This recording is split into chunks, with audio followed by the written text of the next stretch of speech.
میرے عزیز دوستو اور بزرگوں، جب کام میں استقبال کا زمانہ آ جاتا ہے اور کام میں لوگوں کی آمد بڑھ جاتی ہے اور اجتماعات اور جلسے دین کے کسی بھی شعبے میں، کہیں ختم بخاری کا جلسہ ہو رہا ہے، کہیں تبلیغی جماعت کا جلسہ ہو رہا ہے، کہیں سیرت کا جلسہ ہو رہا ہے، ان تمام اجتماعی کاموں کی مشغولی اور اس کی اہمیت اور اس کا شوق اور اس کی رونقیں ہمیں ایک عظیم سنت سے غافل کر دیتی ہیں۔ ہمیں ایک عظیم سنت سے غافل کر دیتی ہیں۔ میں نے عرض کیا آپ سے، وہ مدارس کے یا ختم بخاری کے جلسے ہوں یا وہ تبلیغ جماعت کی اجتماعات ہوں یا وہ کسی بھی تحریک کی کوئی تقریب ہو،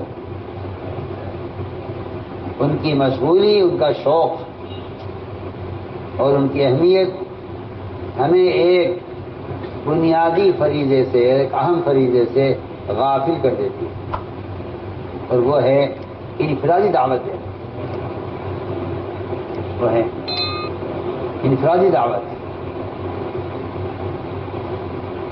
اس لیے کہ جتنے اجتماعات ہیں وہ صرف انفرادی دعوت کا نتیجہ ہیں اور انفرادی دعوت کی آمدنی ہے۔ وہ میں تو صاحب آپ سے کہتا ہوں کہ اجتماعات اور اجتماعی حلقے علم کے ہوں یا دعوت کے،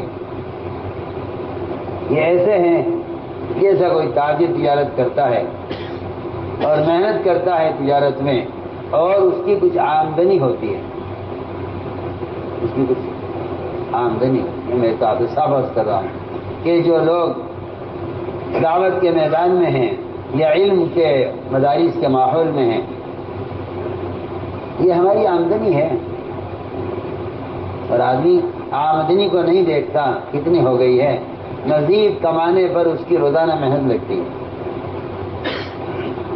اس آمدنی سے تو وہ خوش تو ہے، لیکن اس کی محنت کا دائرہ صرف اس کی آمدنی تک نہیں ہے۔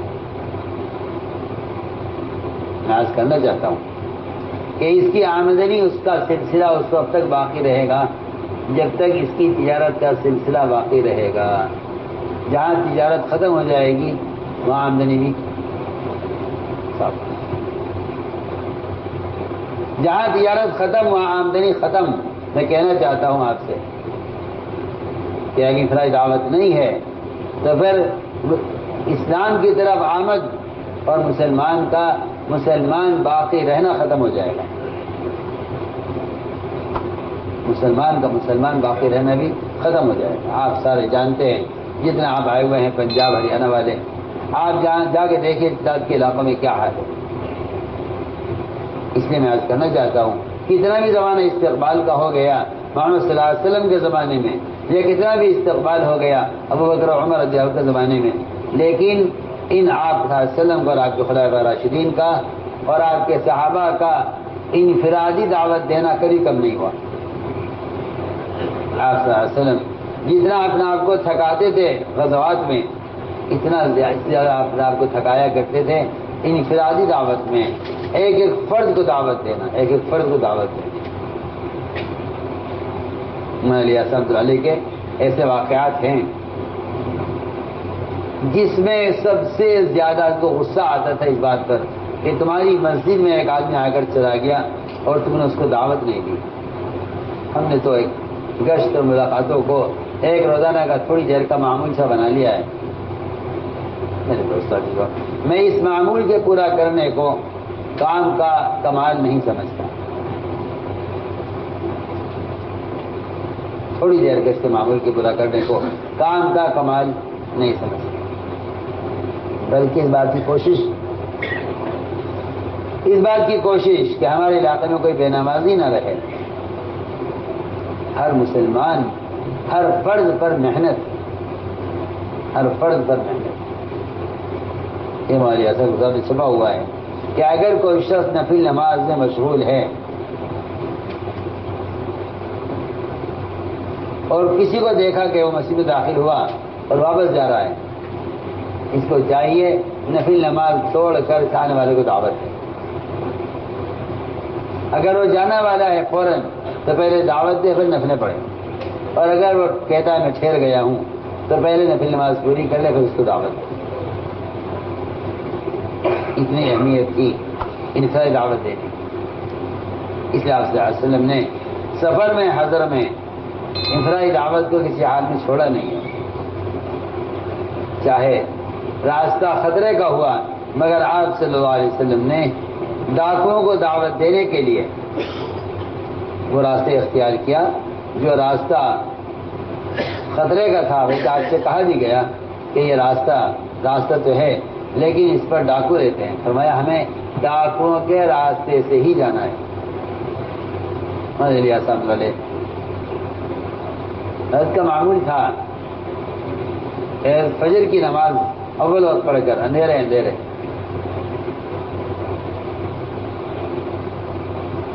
جامع مسجد جایا کرتے تھے دلی، وہاں ساتھیوں سے ملاقات کے لیے اور وہاں کے کام کا حال معلوم کرنے کے لیے، حساب دوسرا گشت کہہ لیجیے یا دوسرا محلہ یا دوسرے علاقے کی فکر کہہ لیجیے، گزرتے تھے لال قلعے کے پیچھے سے۔ ان لوگوں نے پتہ چلا کہ حضرت یہاں سے جاتے ہیں، حضرت یہاں سے آئندہ ہرگز نہ جائیے گا۔ کیا بات ہے بھائی؟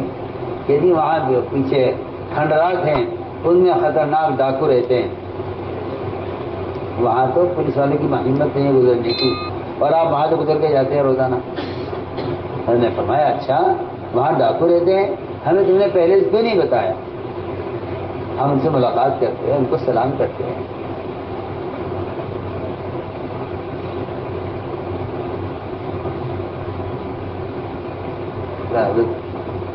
خطرہ ہے وہاں، فرمایا ہم کل وہیں سے جائیں گے۔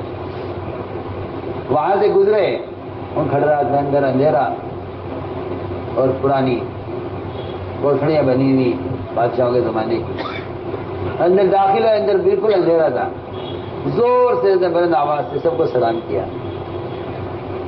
کوئی جواب کسی نے نہیں دیا، واپس آ گئے، آگے بڑھ گئے۔ 3 دن تک یہی عمل کیا، اندر داخل ہوتے تھے اور زور سے سلام کرتے تھے اور آگے بڑھ جاتے تھے۔ تیسرے دن سے سلام کیا تو اندر سے ایک شخص نکل کر آیا، آپ کون ہیں؟ ہم اتنے برے سمجھے جاتے ہیں اور ہم اتنے کمینے ہیں اور ہم اتنے گندے لوگ ہیں کہ ہم نے آج تک سوچا بھی نہیں کہ کوئی ہمیں سلام کرے گا۔ آخر آپ ہیں کون؟ آپ نے سلام کیوں کیا؟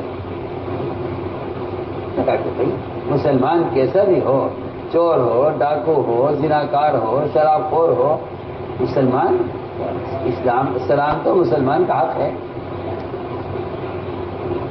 سلام کیسے بھی ہو، سلام صرف مسلمان کا حق ہے، صرف کافر کا حق نہیں ہے۔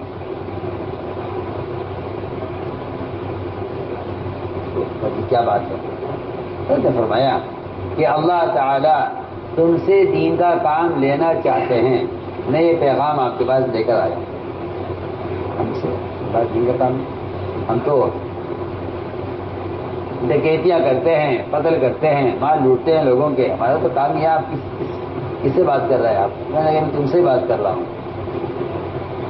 ہمارے حسن والے ان ڈاکوں کے سردار کو ساتھ لے کر آئے اور یہاں لا کر ان سے بات کی۔ اللہ نے پھر کام لیا ان سے عالم میں۔ تو میں نے عرض کیا کہ یہ آپ صلی اللہ علیہ وسلم کی سنت تھی ہر فرد کو دعوت دینا، اور آپ صلی اللہ علیہ وسلم کسی انسان کا درجہ اس سے کم نہیں سمجھنے کا، اس کو دعوت دیں، چاہے وہ فقیر ہو یا وہ ڈاکو ہو یا وہ کوئی وزیر ہو یا کوئی بادشاہ ہو۔ آپ صلی اللہ علیہ وسلم کی سنت ہے یہ، اور سنت مستمرہ ہے، مستقلہ ہے، کہ آپ کبھی کسی انسان کا درجہ اس سے کم نہیں سمجھتے کہ آپ اس کو خود دعوت دیں۔ تو میں نے ایک بات شروع میں عرض کی تھی کہ بے شک تعلیم کا اجتماعی نظام، مدارس کا، تبلیغ کا اجتماعی نظام، اجتماعات کا اور مشوروں کا، یہ ہمیں انفرادی تعلیم، انفرادی دعوت سے مشغول نہ کرے، اور انفرادی دعوت، انفرادی تعلیم سے ہمیں غافل نہ کرے۔ اس لیے ہم نے عرض کیا کہ انہوں نے السلام والے کے یہاں اس بات پر بڑی سختی تھی کہ کوئی آیا اور دعوت سنے بغیر چلا گیا، ایسے برداشت نہیں ہوتا تھا۔ یہاں دروازے پر استقبال میں، اب تو 2 مہینے والے ساتھی ہوتے ہیں، پہلے اس زمانے میں علیہ صاحب کے زمانے میں 3 آدمی استقبال کرتے تھے آنے والوں کا، مولانا سید خان صاحب رحمۃ اللہ علیہ، مولانا عبید اللہ صاحب بلیاوی رحمۃ اللہ علیہ، اور مفتی زین العابدین صاحب۔ ان 3 کی ذمہ داری تھی آنے والوں کے استقبال کرنا۔ چنانچہ اس دن باری مفتی صاحب کی تھی، سردی کی راتیں، آتا کوئی تھا نہیں یہاں، استقبال پہ ایسے بٹھا رکھا تھا سب کو جیسا کوئی شادی کا گھر ہو، آتا کوئی تھا نہیں، صبح سے لے کے شام تک۔ مفتی صاحب کا خیال یہ ہوا کہ بھائی کوئی آ تو رہا نہیں، چلا میں ابابین پڑھ لیتا ہوں۔ مفتی صاحب وہاں سے اٹھے، گیٹ کے پاس سے باہر بیٹھتے تھے، گیٹ کے باہر، میں اندر بیٹھنے کا فائدہ، باہر بیٹھو تاکہ گزر والے تمہیں دیکھیں، تم ان کو بلاؤ۔ استقبال تو باہر ہوتا ہے، اندر تو نہیں ہوتا۔ چنانچہ خیال ہی آیا کوئی آ نہیں رہا تو چلو ابابین پڑھ لیں۔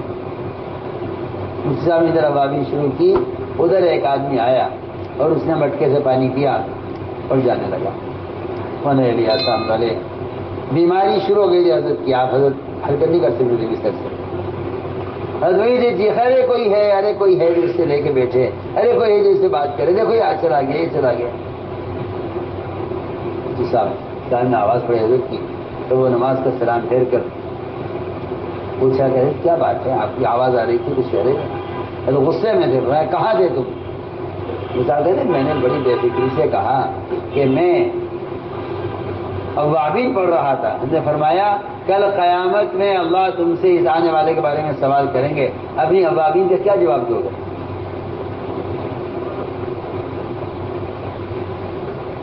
اللہ سوال کریں گے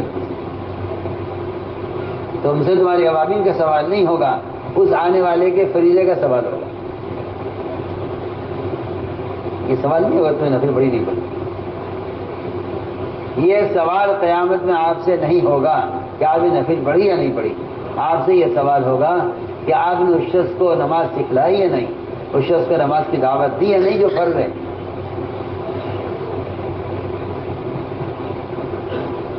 میں کہا حضرت آپ ہی تو کہتے ہیں اب آدمی بھی پڑھو، تہجد بھی پڑھو، چاش بھی پڑھو، اشراق بھی پڑھو، میں کب پڑھتا اگر میں استقبال میں رہتا؟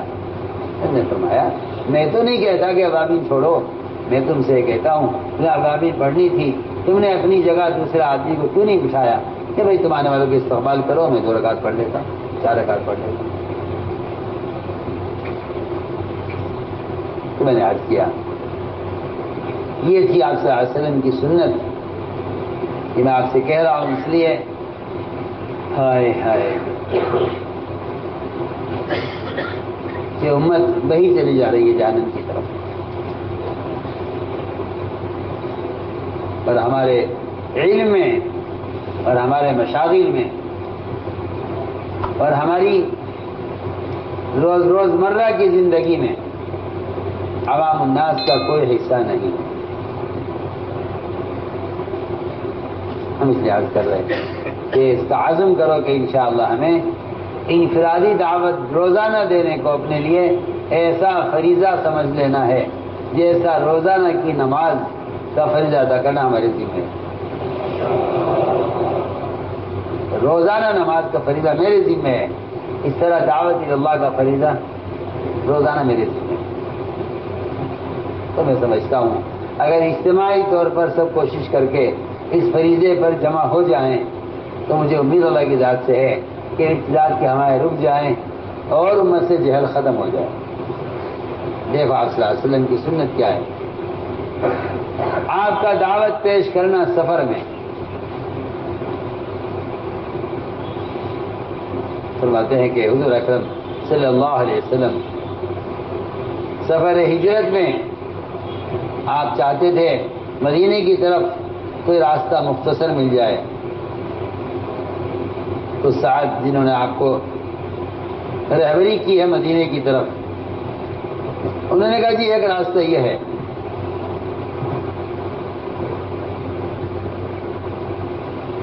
یہ ایک وادی ہے پانی کی، پانی کا ایک نہر یہاں سے جاری ہوتی ہے،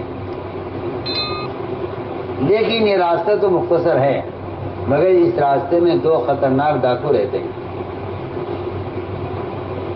قبیلہ اسلم کے ڈاکو ہیں اور خطرناک ڈاکو ہیں، یہ ایسے خطرناک کہ ان کا دونوں کا نام بھی مہانان ہے، یعنی قابل اہانت۔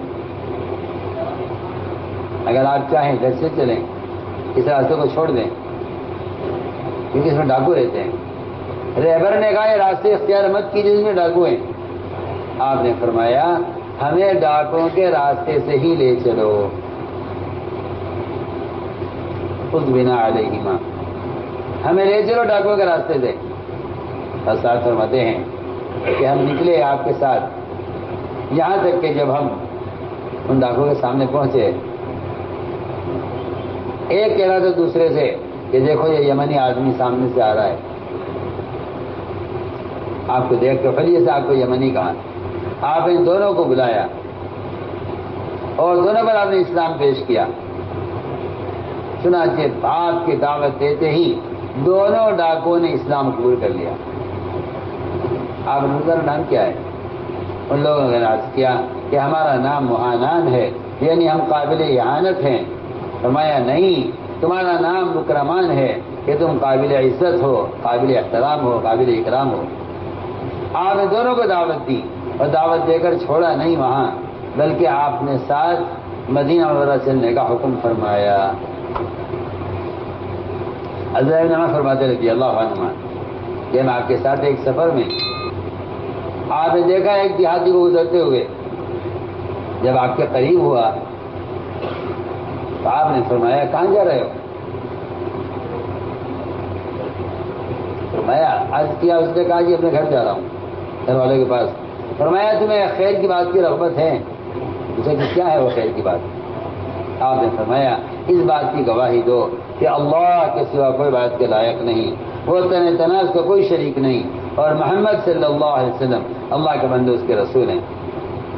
اس نے کہا کیا اس پر آپ کی بات پر کوئی گواہ ہے؟ آپ کی بات پر کوئی گواہ ہے جو گواہی دے اس بات کی جو آپ کہہ رہے ہیں؟ آپ ہی نے کہا میرے ساتھی گواہی دیں گے، حالانکہ صاحب آپ کے ساتھ تھے۔ حضرت وہ خود فرماتے ہم آپ کے ساتھ تھے سفر میں۔ آپ نے گواہی کے لیے صحابہ کو پیش نہیں کیا، اس لیے کہ صحابہ گواہی دینا ظاہری تائید تھی اور آپ پیش کرنا چاہتے تھے غیبی تائید، اور غیبی تائید یہ تھی کہ آپ نے فرمایا یہ سامنے جو درخت کھڑا ہوا ہے کھجور کا، یا اس درخت پر جو خوشہ ہے کہ روایت میں آتا ہے، وہ خوشہ یا وہ کھجور کا درخت گواہی دے گا کہ یہ بات سچی ہے جو میں کہہ رہا ہوں۔